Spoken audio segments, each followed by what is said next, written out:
Good morning, dear students.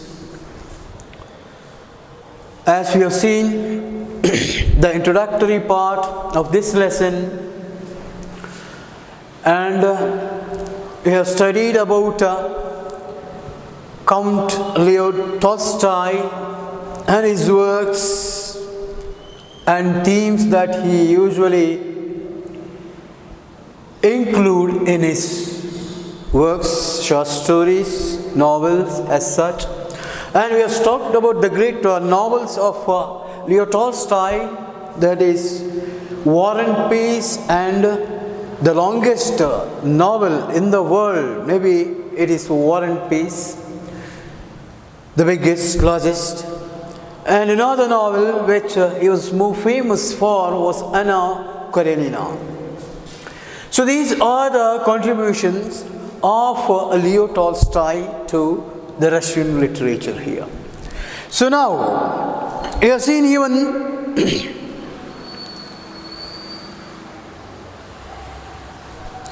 the pre-reading activity also. Today, we are going to begin to dear and the text and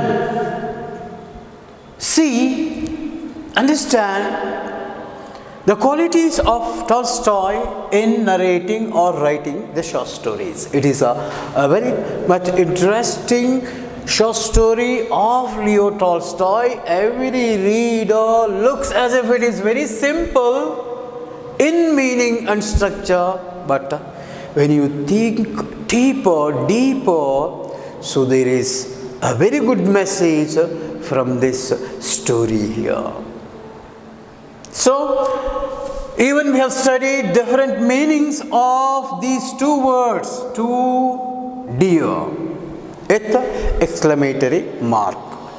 So, dear students, open page number 6 in your textbook. Okay, open it and see. In the first part or the beginning part of the story, we find the description of the place where he is going to mention about, write about. See, near the borders of France and Italy. Borders of France and Italy. Listen.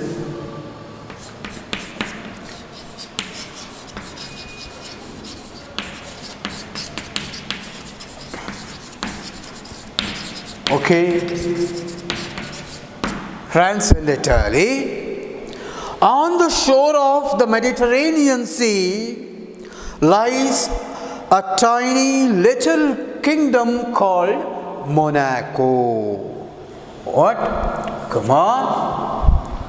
On the shore of Mediterranean is Mediterranean Sea.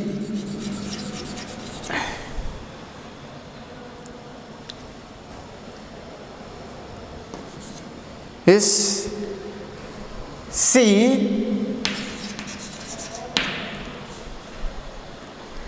lies a tiny kingdom called Monaco.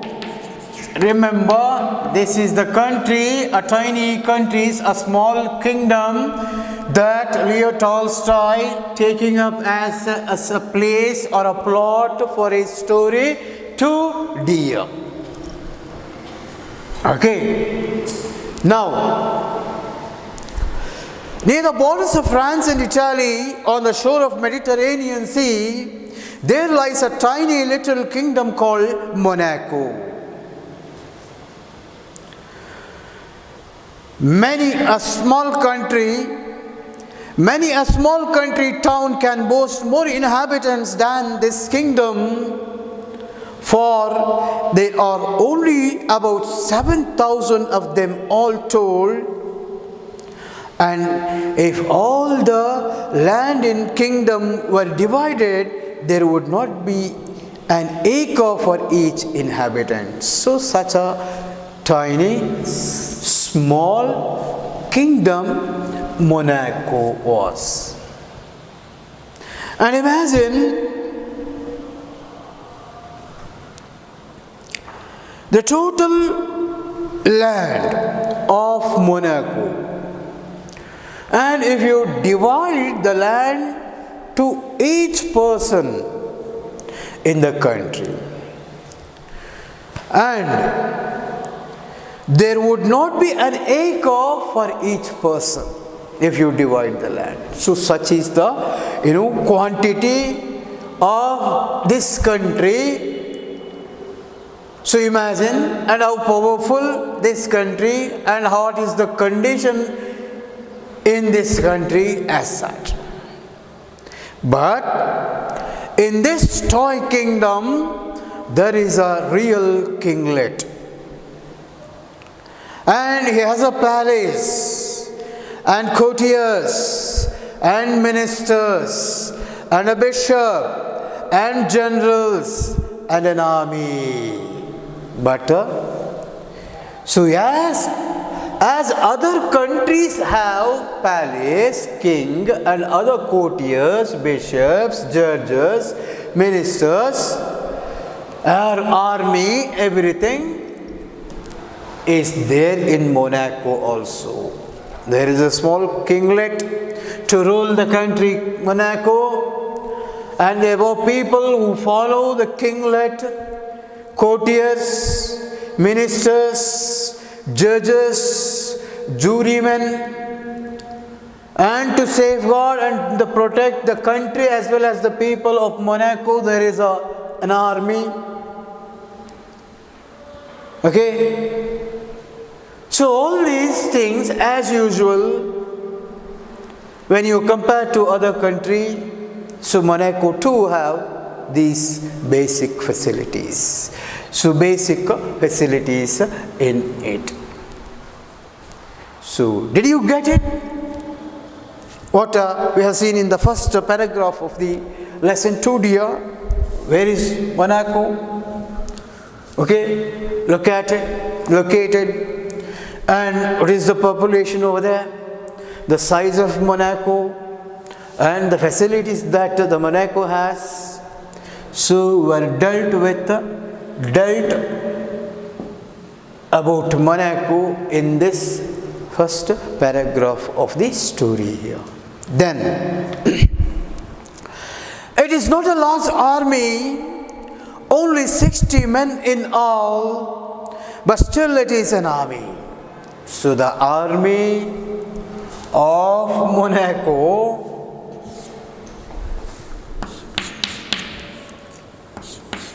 it has 60 members in it, 60 soldiers. Massive. But still it is an army. Yes, whatever the number may be, so still you can call that it is an army, because they are soldiers with weapons with them, and they were employed by the country of Monaco, and the responsibility was given to these 60 soldiers to protect the country, safeguard the people of the country. So whatever the number may be, it is an army, so it is an army. There are also taxes in this kingdom as elsewhere, and don't forget that there are also taxes as you find in other countries or nations. As the governments in other countries collect taxes, get the revenue from its people, and it is also there in Monaco also. Don't think that it is a small country with an army of 60 members in it, has no such things, but it has everything as others. There are also taxes in this kingdom as elsewhere. There is a tax on tobacco. Listen, on what the Monaco government used to collect the tax from people. What are the commodities that the Monaco government collects tax from the people? So there is a tax on tobacco and on wine and spirits, and a poll tax. But though the people there drink and smoke as people do in other countries, there are so few of them that the prince would have been hard put to it to found a new and special source of revenue, hard put to it to feed his courtiers, and officials, and to keep himself. He had not found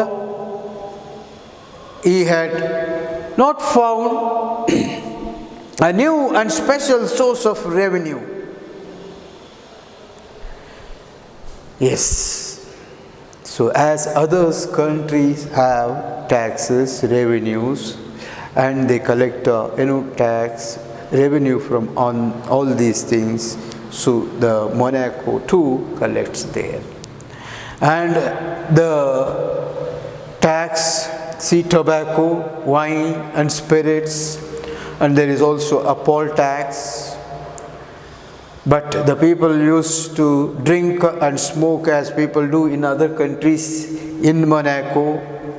But there are so few of them that prince would have been hard put to it to feed his courtiers and officials and to keep himself. And it is hard, difficult for the king to maintain the nation or the country, because he has to give the salaries to his courtiers, ministers, and he has to take care of the expenses of the palace over there, and you have to take care of whole nation and economy, political, whatever issues, departments that are there in the nation, that he has to take care, and he has to feed the people of his country as such.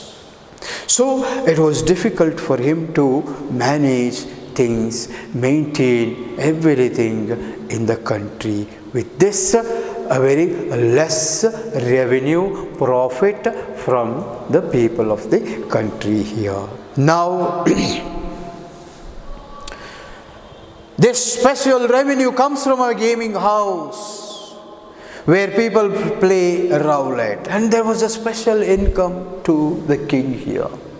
So he was running a gaming houses in Monaco, where this particular gaming houses were banned in the nearby nations of Monaco, thinking that it is dangerous, thinking that it is a difficult one, or creates problems among the citizens of the country, and it is a headache to the government also. So they have banned it, but King of Monaco never has done that thing in his nation, because it is the only place or thing that he gets a special revenue from these gaming houses here.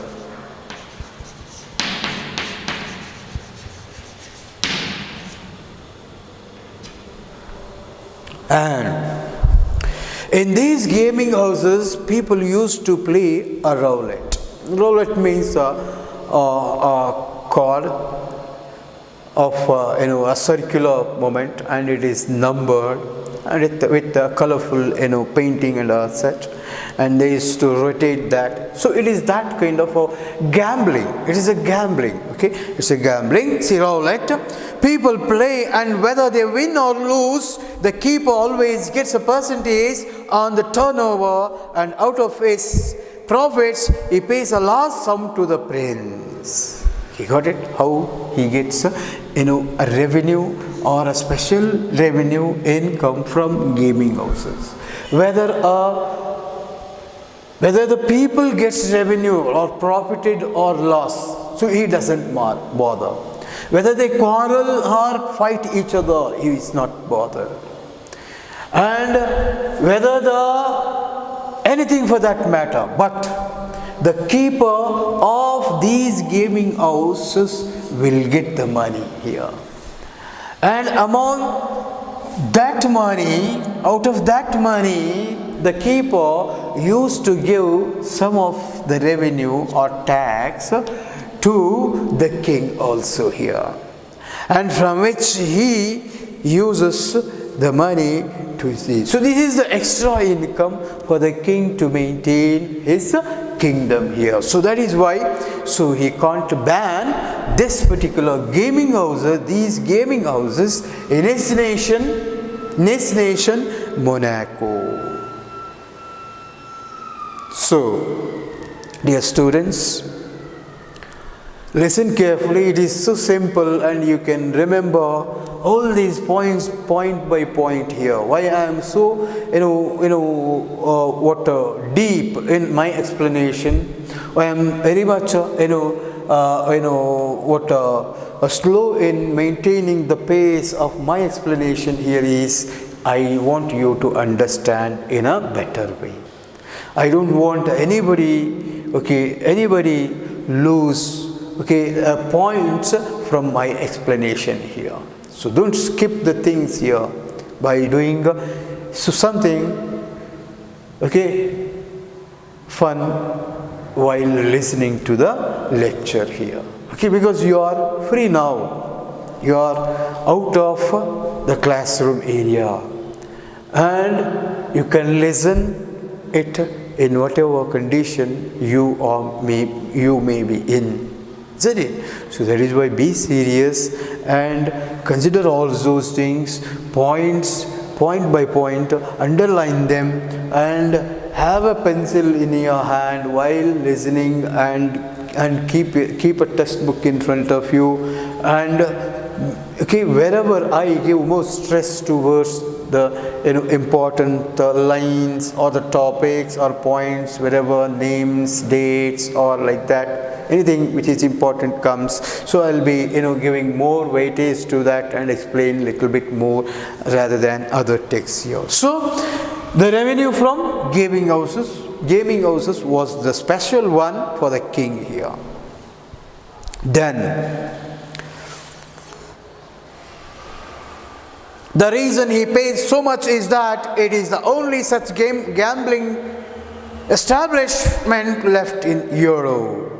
So the country comes in the continent called Europe, and the gaming houses, they are the only gaming houses. It is the only gaming house which is left in complete whole of Europe there. So all other countries in Europe have banned these gaming houses, but the king of Monaco never banned this game because it is the only gaming house, only game, a roulette which is giving a special income profit to the king here. So that is why what is happening there, the people from the countries outside, the countries besides Monaco, around Monaco, used to come to Monaco and play gaming house or roulette and go there. As I said, so whether the man who plays roulette, whether he loses or wins, both are same to the keeper of the house, and profit will be same for the king as well as the keeper of the gaming houses here. So a person who participates has to pay tax to the keeper of the gaming house, and the keeper has to give the percentage of tax to the king here. And imagine the people around Monaco, in different countries, come to play roulette, participate in gaming houses, will pay that money, and it is an added income to the kingdom here. And Some of the little German sovereigns used to keep gaming houses of the same kind, but some years ago they were also forbidden to do so. Yes, to some extent they have extended to keep gaming houses in German, but meanwhile as it progresses, so they were also banned there. The reason why they were stopped was because these gaming houses did so much harm. What are the reasons to ban or to remove, take out, stop gaming houses in the rest of the countries in Europe? So the reasons are this. Why? These gaming houses are much harmful. To whom? To the people who play roulette, or to the people who maintain, or the people who get the income from these things. So totally the people of the country. Then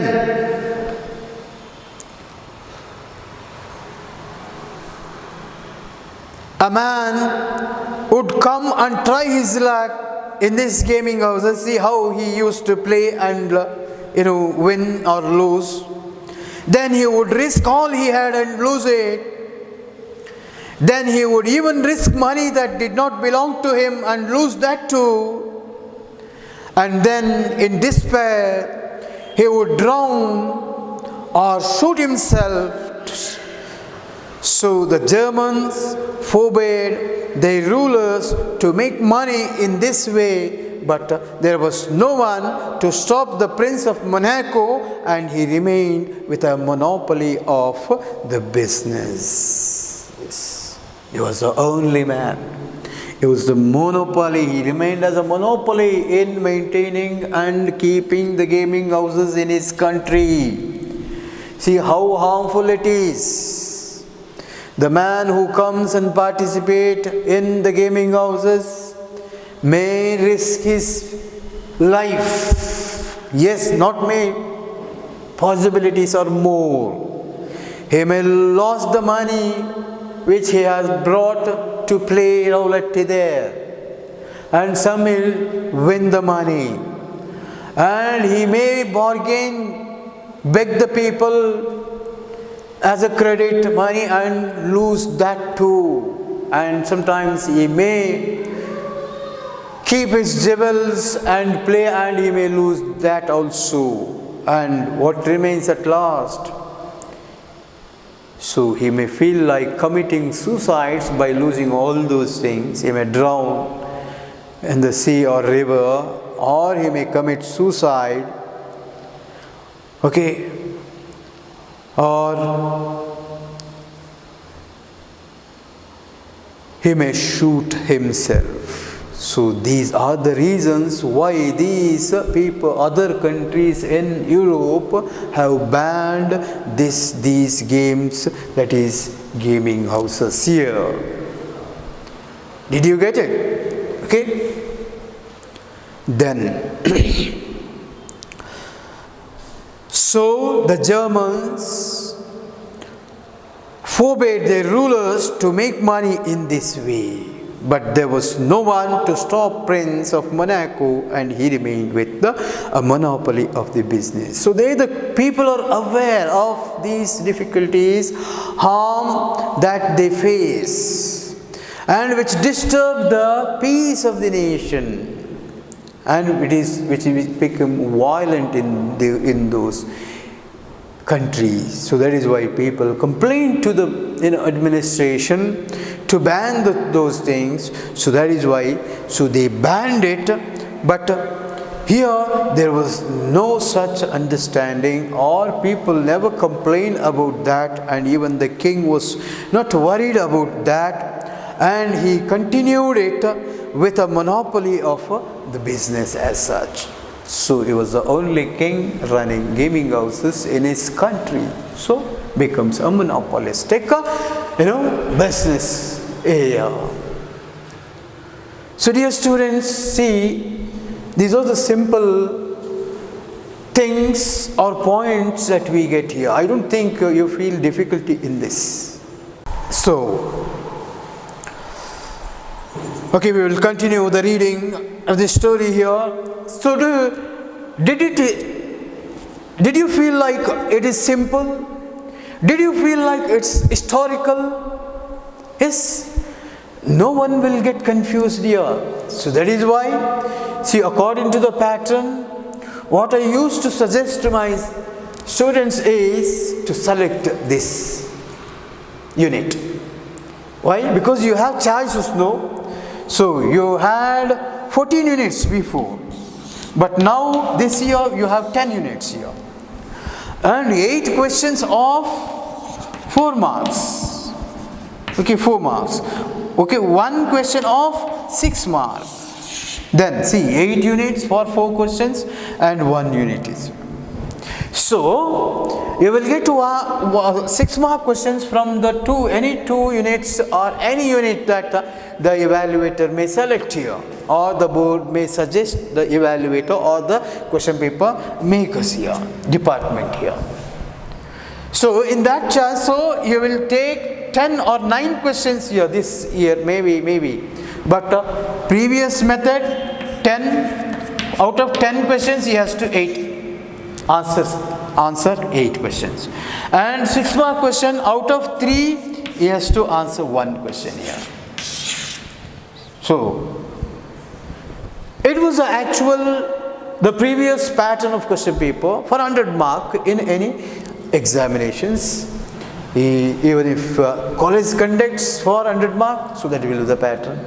And if the board conducts 100 marks exam, that will be the pattern. But this year, we don't know, but you will shortly we will get as soon as we begin physical classes, live classes in the classroom, college campus. I think the board is going to give us the pattern of this year here. So now, see, now at present, I advise my students to select unit 1, that is Romeo and Juliet, and plus unit 2, True Dear, and plus unit 3 on children.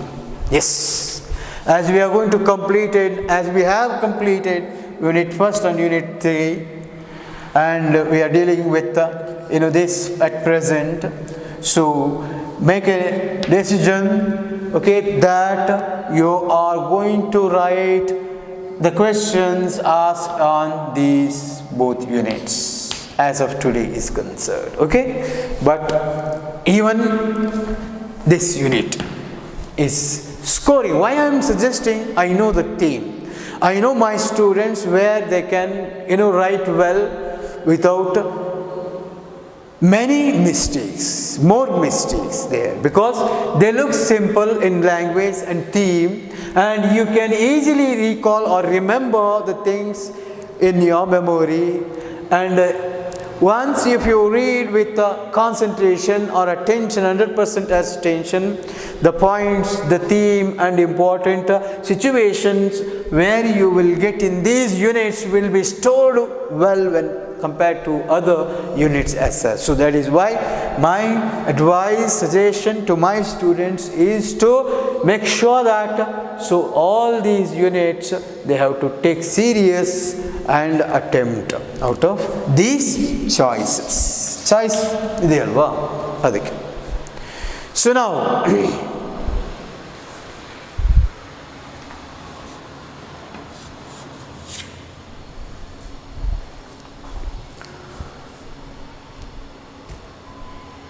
okay,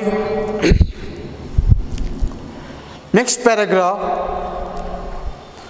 So now everyone who wants to gamble goes to Monaco. Yes, whoever it may be, maybe from the other nations around Monaco, like German, or maybe like France and Italy. So other countries in Europe, if anybody from these countries will wish to play this game or gamble, they visit Monaco. And the they were permitted. Why? Because the king will be profited by this. Whether they win or lose, the prince gains by it. Whether the participant or the person who plays game or roulette, this gambling, whether he wins or lose, but the prince and the keeper of the gaming house will be the gain. They gains by it. They were profited by this. You can't earn stone palaces. The prince gains by it. You can't earn stone palaces by honest labor. Yes, this is the proverb that Tolstoy uses here in this text. As the proverb says, and the kinglet of Monaco knows it is a dirty business, but what is he to do? He has to live. And to draw a revenue from drink and from tobacco is also not a nice thing. So he lives and reigns and rakes in the money and holds his court with all the ceremony of a royal king. Yes, he knows that it is a dirty game. Which one? Gaming house. He knows that it is harmful to his people. He knows that it is a threat to his governance. But he has to live. He has to live means there is no other way to get extra profit for him to maintain his kingdom here. He has to resort to this game, whether it is dangerous, harmful, whatever it may be. Because the prince has no other way to get extra income. And he too knows that it is a dirty business. But there is no other go for the king here. He has to live and draw revenue from things like drinking, smoking, and tobacco, whatever it may be as such. He knows that collecting revenue on these things is a bad one. It is not a nice one. But to live and to reign and rakes in the money, he holds his court with all the ceremony of a real king is. He holds everything, the complete responsibility of the kingdom with these things only, with these, less profit or revenue from these things only. So there is no other way. So that is why it is used, you can't earn stone palaces by honest labor.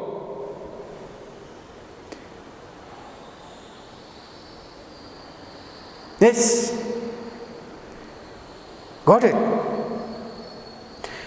If you are honest in this situation, the king is, if you want to be honest, collecting no revenue from these things, who will give the money to maintain his kingdom, palace, everything? Who will feed and give salary to his courtiers, ministers, judges, other people who are working in the palace, maintaining everything here? Where did the king get the revenue from then? As a toy kingdom, a little kingdom, Monaco, and with a very less population and even a very less area to land, how can he maintain and run his nation then? So there is no choice for him to earn in any other way. So he has to resort to this. He has to collect the tax or the revenue from these gaming houses. That is why the king has no other way. Then He has his coronation. See on what the things or the money was required to this king is. He has his coronation, his levies, he rewards, sentences and pardons, and he also has his reviews, councils, laws, and courts of justice, just like other kings, only all on a smaller scale. So everything he had as other kings have in their countries, but on a smaller scale. All on a smaller scale. What? See, he has his own coronation. He has to spend, take care, maintain his expenses and everything in the palace. He has to spend something. His levies, expenditures, he rewards sometimes. There is a situation where he has to give rewards to the people of the country. And he has to give salary to the people who works in councils, laws and courts of justices. He has to give salaries to them. And he has to maintain the whole palace. Cleanings, decorations, maintaining sanitation, sewages, everything. So he has to take care. So all these things were there in Monaco as other countries have, but on a smaller scale. Okay? So these are few things that we find in Monaco of our writer, short story writer and a novelist, Leo Tolstoy. So now,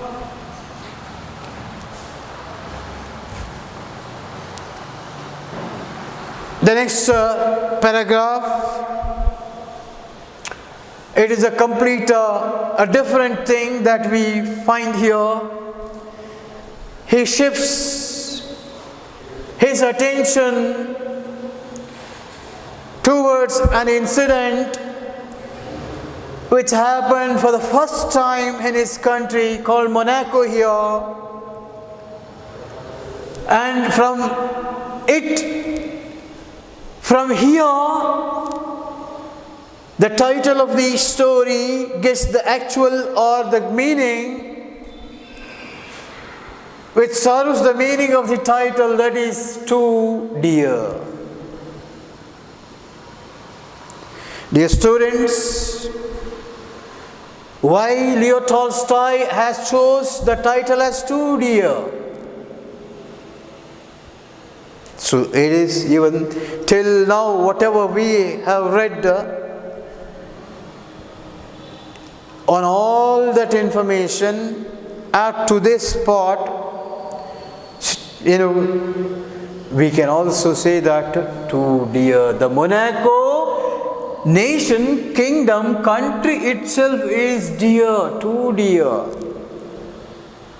cheap, too less, and one will feel humble, honest towards the king and Monaco, because it is small in everything. Can you imagine an army of 60 men? What sort of army it may be? Yes? So now, moving on to that part here, I think we were left with 5 minutes more here. Now, it happened a few years ago. Look at that book, page number 8 of the text.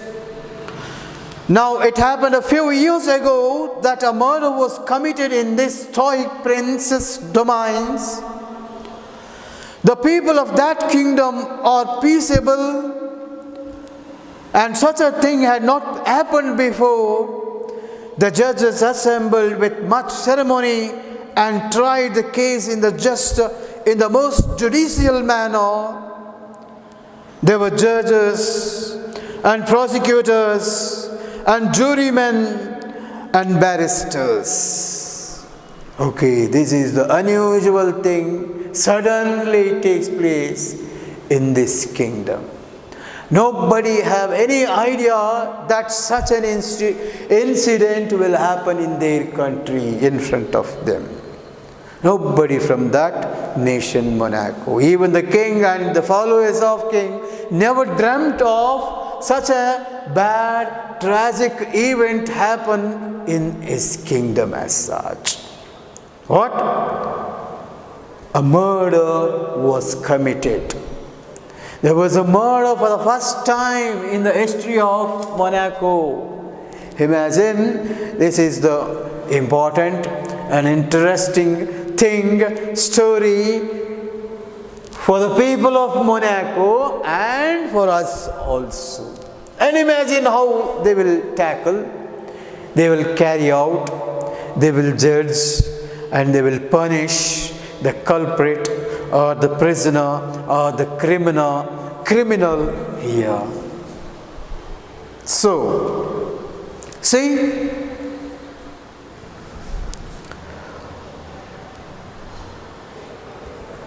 what will they do? The people of that kingdom are peaceable. They are peace lovers. They don't know fighting.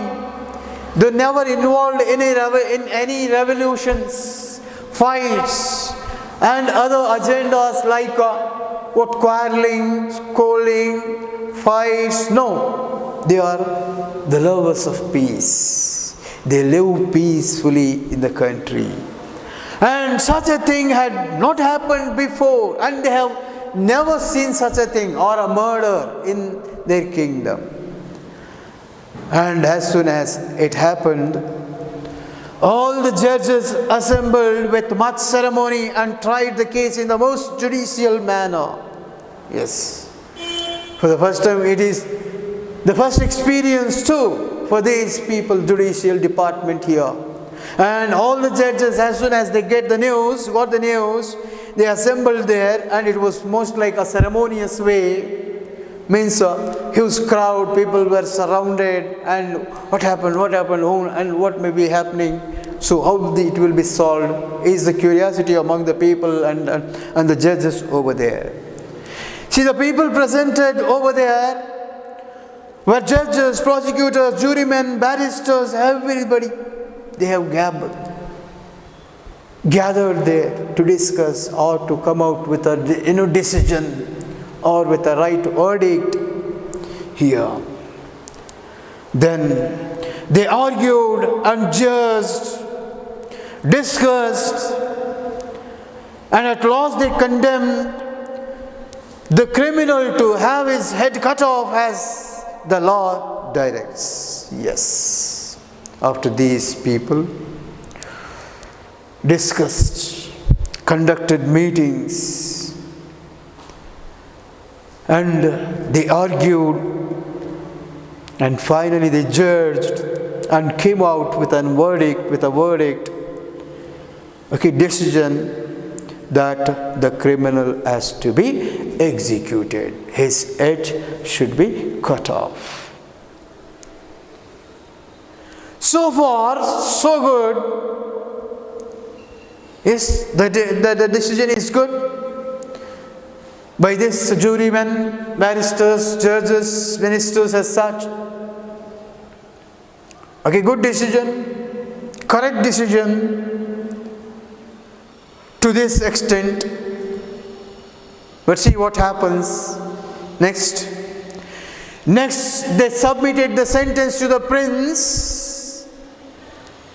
They are not supposed to announce the sentence there, the punishment there, because there is a king.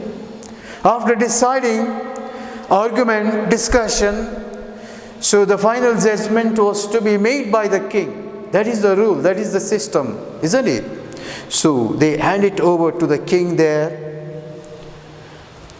The prince read the sentence and confirmed it, If the fellow must be executed, execute him. Yes. Finally, looking at the judgment, and he confirmed in front of all the jurymen, judges, barristers, that if the fellow must be executed, execute him. Yes, there is no other thing. If he has to be executed for his deed, for his crime, so then execute him, cut off his head. So he announced publicly in front of all the people over there in the palace his judgment or the sentence or the punishment to the criminal who has committed the first murder in Monaco. Okay, all the people were afraid of this event, curious to know what happens. Why? Because it's the first murder. They never heard and seen such a murder ever before in their country. And even it is a first experience to the barristers, judges, ministers, all those courtiers, and even to the king here. Okay, imagine what may be the condition in solving, in discussing, arguing, and giving a decision, verdict on this, and carrying it out. Isn't it? So, I will stop here.